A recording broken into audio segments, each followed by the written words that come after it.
હર હર મહાદેવ. સોમનાથ પ્રાંગણમાં જ્યારે હું બેઠો હોય અને આજે નવું વર્ષ, નૂતન વર્ષાભિનંદન, સાલ મુબારક, હેપી ન્યૂ યર અને ન્યૂ યર ઘણા બધા નામથી આપણે સેલિબ્રેટ કરતા હોઈએ છીએ. દિવાળી અને ન્યૂ વર્ષ, નવા વર્ષનો જે છે આજે થોડું બે વાતો કહેવી છે. તો વેલકમ બેક અવર ચેનલ મેહુલની મોજમાં ફરી એક વખત સ્વાગત છે. આપણે કેમ દિવાળીનો તહેવાર ઉજવવો જોઈએ, તો એના માટે મેં અત્યારના યંગસ્ટર અને સ્ટુડન્ટોને પૂછ્યું મારી આસપાસમાં. તો એમનો આન્સર એવો હતો કે ઘણા વર્ષોથી ઉજવે છે તો આપણે બી ઉજવીએ છીએ. ઘણા એવો આન્સર આપ્યો કે મીઠાઈઓ ખાવાની, નવા કપડાં ખરીદવાના, નવી ગિફ્ટો લેવાની અને દિવાળીને સેલિબ્રેટ કરવાની. તો ઘણા એવો આન્સર આપ્યો કે રજાઓમાં, વેકેશનમાં બહાર ફરવા જતું રહેવાનું, ગામડે જતું રહેવાનું અને નવી નવી જે છે મીઠાઈઓ અને ફરસાણ ખાઈને આપણે આનંદ કરવાનો અને નવા વર્ષનું આગમનને તૈયારીઓ કરવાની કે અમે નવું વર્ષ આવશે ફરીથી આપણે કામ ધંધે, નોકરીએ, ધંધાએ લાગી જવાનું.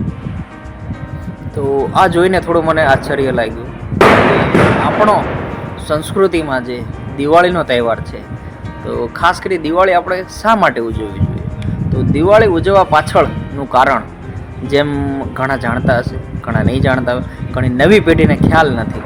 તો થોડું બે શબ્દો કહીશ મારા જે મને ખ્યાલ છે, મને નોલેજમાં છે.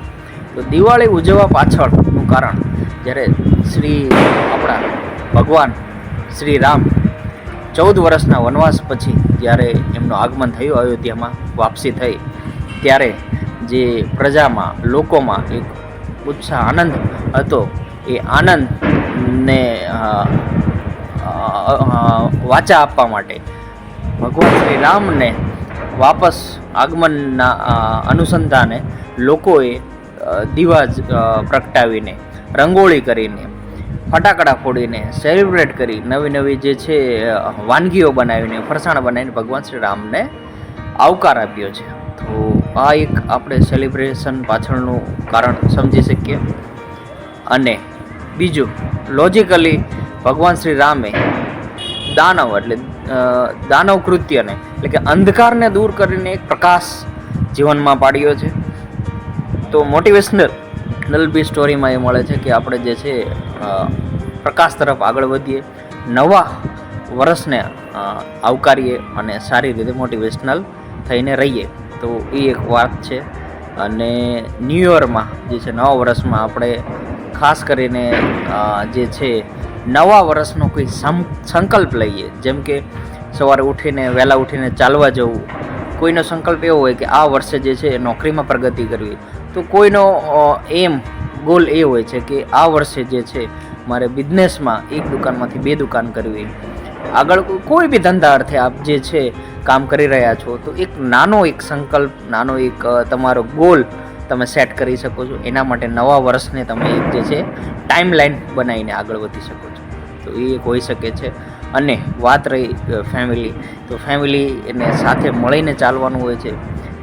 જૂના કોઈ તમારી મનની કડવાહટ, કોઈ મનની વાતો જે છે ઘણી વખત ઘર કરી ગઈ હોય અને સંબંધો બગડી ગયા હોય, તો આ નવા વર્ષના દિવસે આપણે જૂની વાતો ભૂલાવી અને એક નવા સંબંધ અને નવા રિલેશનને આગળ વધારીએ. ભૂલીને એક થઈને, એક ફેમિલી થઈને આગળ વધીએ. એના માટે આ નવું ન્યૂ યર, નૂતન વર્ષાભિનંદન આપણે ઉજવીએ છીએ.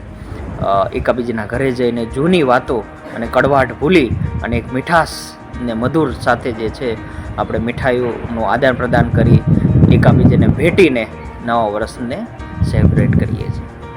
તો આ એક નાની એવડી વાત મારા તરફથી હતી કે જે મારે શેર કરવી આપ લોકો સાથે. તો wish you happy new year અને નવા વર્ષની સુખ, સમૃદ્ધિ અને શાંતિ.